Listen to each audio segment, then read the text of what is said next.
Hello friends, today we are going to discuss Noiseless channel protocols from the subject Foundations of Communication and Computer Network.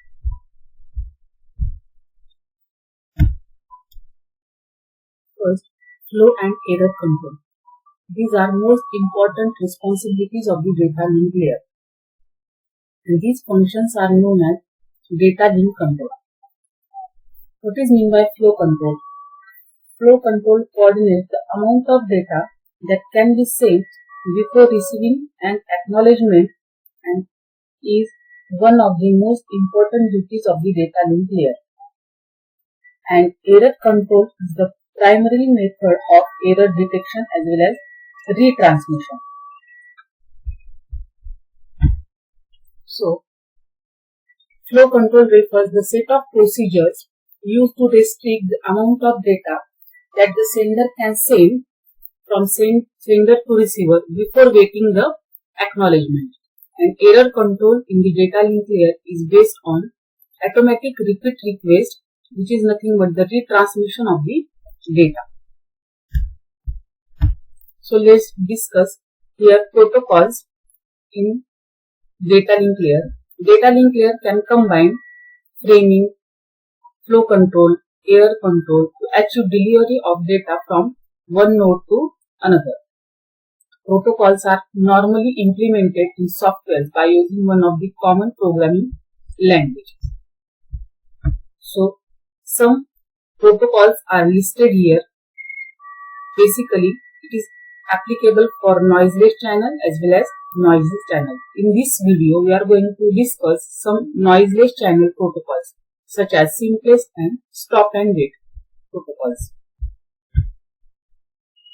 So, here we assume an ideal channel, that is, which does not contain any noise, in which no frames are lost, duplicated or corrupted. So, two types of protocols can consider in this type of channel. First is simplest protocol and stop and wait protocol. So, let's see the design of simplest protocols with no flow control and error control. From sender and receiver, data frames are sent from sender to receiver. First, sender sends a sequence of frames without even thinking about the receiver, whether receiver is received it successfully or not.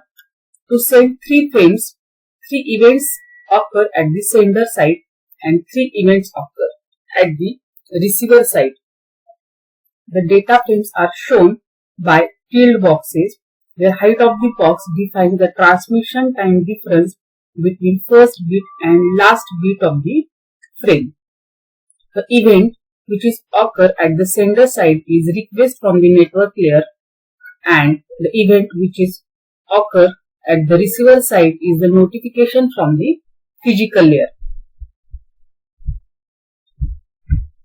Next, at the sender side, a simple algorithm is going to implement for the simplest protocol, where consider some programming steps. While true, that is, when this loop is continuously repeat forever, wait for event. Whenever event occurs, can start to send the packets. Up till the event occurs, it can present in sleeping mode. If event occurs, request to send, there is a packet to send, then this event can occur. In that event, first get data function, then make frame and send frame. These functions are followed at the sender side.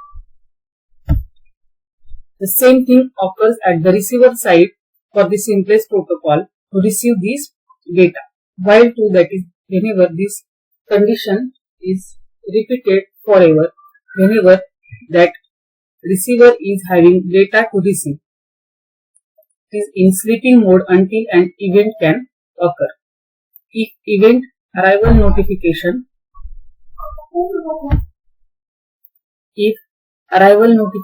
event occurs at the receiver side, then that receiver can implement three functions, that is receive frame, extract frame and deliver the data to the network layer.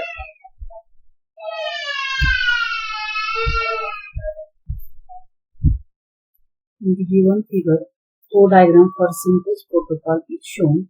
Whenever request is received from the sender, sends a frame to the receiver, and whenever arrival event occur at the receiver, it just receives. In this way, receiver receives the frame continuously and request is occur at the sender side. There is no matter of loss, duplication or retransmission or any corruption of the frame. Next is stop and wait protocol.